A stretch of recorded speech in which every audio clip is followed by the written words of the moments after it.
They do not go to work in an office and do not report to their superiors. But at the same time, the camp has everything necessary for a comfortable life. They ride snowmobiles, use generators and chainsaws. I even saw a passenger car in the camp. Apparently, we passed in the summer, when the forest was dry. The Khanty live in the remote taiga, far from civilization. Several wooden huts, which must be reached by snowmobile or all-terrain vehicle from the nearest village. The distance is about 100 kilometers. Their life is structured a little differently compared to the Khanty from Yamal, who wander and live in tents. The forest Khanty from the Khanty Mansi Autonomous Okrug have only 2 camps, summer and winter. Here I talked about how life works in the Khanty camp. You can read more. So where did the money come from for all these benefits of civilization if there is no work in the usual sense? I visited the Khanty family and was able to find out everything firsthand. Natural economy. Unlike the nomadic Khanty from the tundra, who earn money mainly from deer and their antlers, the forest Khanty rely on deer and their antlers. The forest Khanty fish, collect mushrooms, berries and cedar cones. All this is sold at the trading post for money. For example, using a special net trap called a muzzle, you can catch a couple of bags of fish at a time. And, happens once every few days. Yes, it all depends on the season, but still the option is quite workable. For example, they now accept river fish at a price of 100 to 200 rubles depending on the type per kilogram. Selling cones is even more interesting in material terms. They were sold last year at 1,250 rubles per 5 kilograms bag.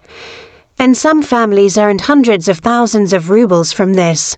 A similar story with berries. The cost of a liter is about 400 rubles. Yes, getting rich in this way is the easiest task, but do not forget about the other points in my article. Let's move on. Deer. Not every family keeps deer. Some people just need livestock and berries and mushrooms from the forest. But some families have small herds, less than 100 deer. Here, too, the mathematics is quite simple. Each deer is approximately 10,000 rubles if sold for meat, another 10,000 rubles, the skin. But the most rewarding thing is the sale of young horns, antlers, which are most often then exported to China. The price very much depends on the type of horns and the drying method. I looked a little at the current advertisements, and the price ranges from 4,000 to 12,000 rubles per kilogram. And the antlers of one deer weigh on average 10 kilograms. Therefore, if there are regular customers and high-quality goods, then the business is quite profitable.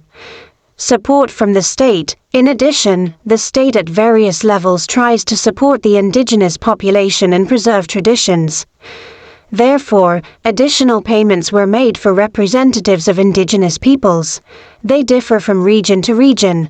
In Khanty Mansi Autonomous Okrug, for example, a payment of 20,000 rubles is provided at the birth of a child. This is in addition to maternity capital and other federal support programs that are due to all citizens of Russia. In addition, compensation for the cost of clothing for children, 5,000 for preschoolers, 7,000 for schoolchildren, compensation for the cost of delivering the body of a deceased relative to the family cemetery, compensation for expenses for travel to the place of treatment. 100,000 rubles are given as one-time assistance to young professionals to improve their everyday life. 70% of the costs of purchasing reindeer, expenses for studying and living in hostels are compensated. In short, there are quite a lot of support measures.